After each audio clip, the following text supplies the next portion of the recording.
Alors, nous sommes le 11 décembre, si je ne m'abuse. Nous allons parler du film Klaus.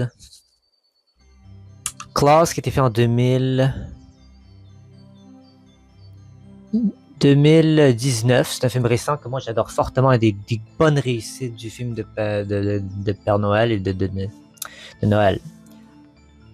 De quoi ça parle? Ça parle d'un postier du nom de Jesper qui est très peu ambitieux et qui est très paresseux et qui est dans une position privilégiée d'envoyer des lettres, voilà. Et évidemment, il finit par se retrouver.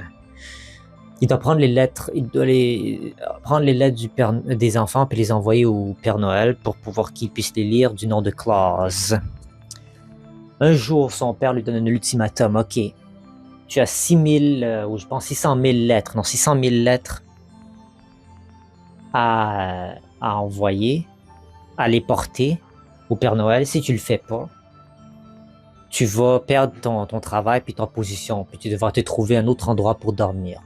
Et ça a eu comme effet de vraiment déboussoler et stresser le jeune Jasper qui doit évidemment s'habituer dans cette atmosphère-là, dans ce nouveau en fait. C'est une belle leçon d'humilité. Je trouve que c'est un film qui a été très bien réalisé des récentes années. Je pense que c'est un des meilleurs films de Noël des récentes années. Je pense que c'est le film le plus récent de toute la liste jusqu'à présent. Donc un simple acte de gentillesse en suscite toujours un autre, même dans un endroit glacé lointain. C'est le nouveau facteur de Smerenberg, celui d'amitié avec le fabricant de jouets Claus. Voilà. C'est pas tout à fait le Père Noël, mais bon, c'est un mélange de ses capacités de faire des jouets. Premier critère, est-ce que c'est un film qu'on peut voir en famille? Oui. Je pense que n'importe quel âge va apprécier ce film. Parce que c'est un film qui nous fait...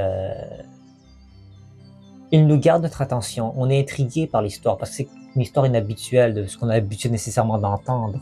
C'est un peu différent. Et j'aime bien la symbiose et la connexion des deux personnages en un acte de charité et de bonne volonté.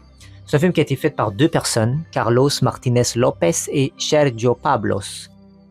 Mais ça a été c'était un film américain qui était doublé par des acteurs américains, dont J.K. Simmons que vous reconnaissez sûrement.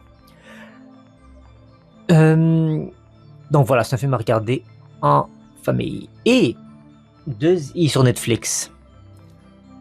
Deuxième critère, est-ce que c'est un film que tu es d'accord avec la note sur IMDb? Oui, 8.2 sur 10 par 224 000 personnes. C'est extraordinaire comme note. C'est considéré comme dans le 162 meilleurs films faits à vie.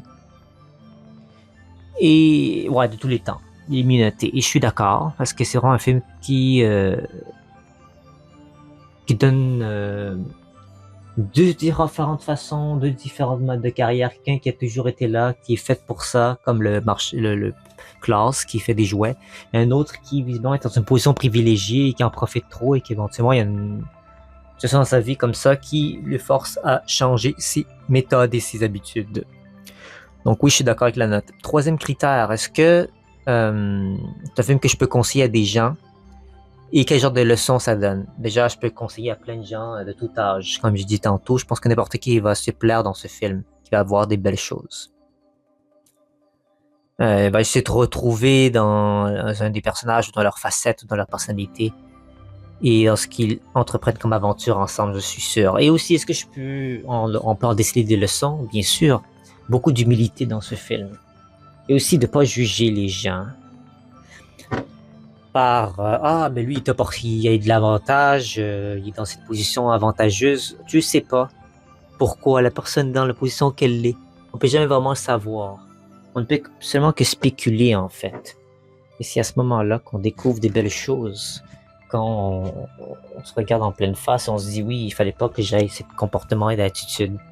Donc j'apprécie ce que je possède déjà et j'en fais le meilleur usage possible. Donc voilà ce qui conclut le film de Klaus de 2019.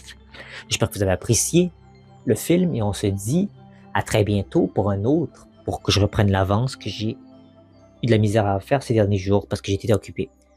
N'oubliez pas de voter dans les sondages, dans les sections communauté, ça m'aiderait grandement. Et on se retrouve à très bientôt. Au revoir.